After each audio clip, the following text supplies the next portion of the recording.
Langkah-langkah memajukan mutu sukan negara. Pendahuluan sukan boleh didefinisikan sebagai segala jenis gerak badan yang memerlukan tenaga dan digunakan untuk permainan. Mutakhir ini, kita dapat melihat bahawa sukan mampu menjadi sebuah industri yang menjana ekonomi di peringkat tempatan dan juga global. Sebagai contoh, penganjuran Piala Dunia Bola Sepak 2018 di Rusia telah mendapat jumlah keuntungan sebanyak $15 hasil daripada hak penyiaran dan pelbagai lagi. Namun, sebelum melihat kepada potensi sukan secara global, adakah mutu sukan negara kita berada di tahap yang membanggakan? Apakah langkah-langkah yang perlu dilaksana bagi memajukan mutu sukan negara? Isi satu langkah utama dalam memajukan industri sukan tempatan adalah dengan memastikan infrastruktur sukan yang lengkap disediakan di seluruh negara. Secara asasnya, setiap aktiviti sukan memerlukan gelanggang permainan seperti padang, kolam renang dan balapan.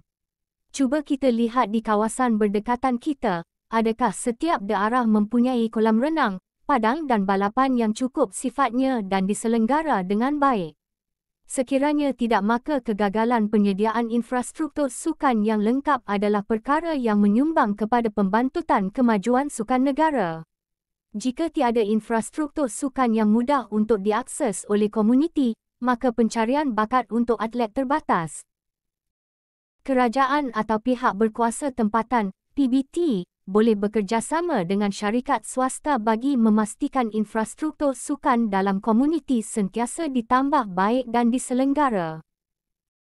Khidmat komuniti ini bukan sahaja menguntungkan komuniti setempat, malah mampu mengangkat jenama syarikat swasta seperti CIMB Bank yang menaja industri sukan berbasikal negara. Isi dua, selain itu, mutu sukan negara boleh ditambah baik dengan mendedahkan atlet-atlet negara di peringkat antarabangsa. Kementerian Pendidikan Malaysia telah menubuhkan Sekolah Sukan Malaysia bagi mencungkil bakat dan menghasilkan atlet profesional bertaraf antarabangsa. Namun begitu, peratusan kejayaan atlet ini dilihat tidak memberansangkan. Pelbagai faktor yang menyebabkan atlet-atlet ini tidak berjaya, antaranya adalah kerana kurangnya pendedahan di peringkat antarabangsa. Pendedahan di peringkat antarabangsa perlu dimulakan sejak usia muda agar mereka tidak mengalami kejutan budaya dan belajar untuk menyaingi tahap kompetitif di peringkat antarabangsa. Pelbagai inisiatif yang telah diperkenalkan dalam beberapa sukan seperti Akademi Bola Sepak Moktadahari yang menganjurkan Piala Moktadahari. Penganjuran yang melibatkan pasukan daripada Jepun, China dan Eropah mampu memberikan pengalaman dan pengajaran yang berharga kepada pemain akademi yang berumur lingkungan 13 hingga 15 tahun. Maka, pendedahan yang berterusan pasti akan meningkatkan tahap prestasi atlet tempatan setaraf dengan atlet antarabangsa. Isi tiga, sebagaimana yang kita maklum, setiap sukan di negara kita dinaungi oleh persatuan-persatuan sukan bagi menguruskan atlet dan perkembangan sesebuah sukan tersebut dalam negara mahupun luar negara. Tetapi kita seringkali melihat di dada akhbar dan televisyen tentang kepincangan persatuan sukan yang majoritinya dipimpin oleh ahli yang mempunyai kepentingan politik. Malangnya, para pemimpin yang dipilih secara sebulat suara ini sering menjadikan persatuan berkenaan sebagai medan untuk mencari pengaruh dan meneruskan agenda politik mereka.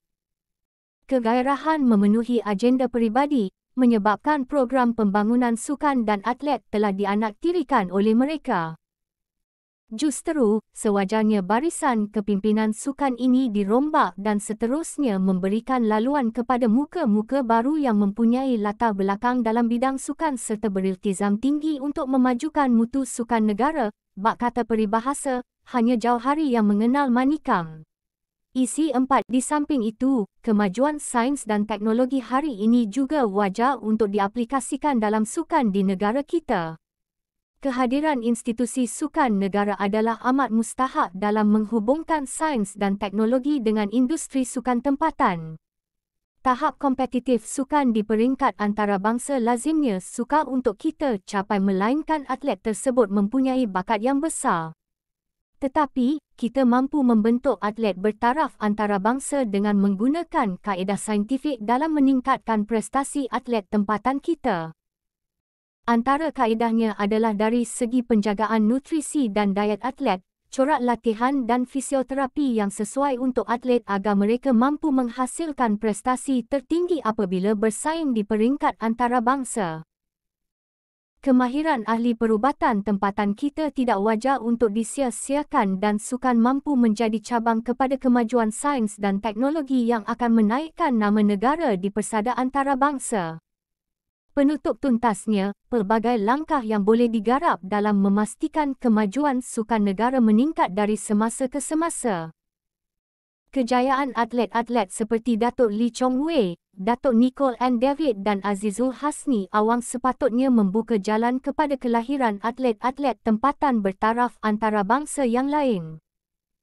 Semoga pihak yang bertanggungjawab dalam menguruskan sukan di negara kita tidak kira peringkat negara ataupun peringkat sekolah mampu melaksanakan tugas dengan komitmen dan dedikasi terhadap kemajuan sukan negara. Pelbagai formula dan langkah yang boleh diatur dan tidak semua berjaya untuk menghasilkan apa yang kita kehendaki, tetapi sebaliknya apakah langkah seterusnya yang wajar untuk difikirkan oleh semua pihak bagi membawa sukan tempatan kita bersaing di peringkat antarabangsa.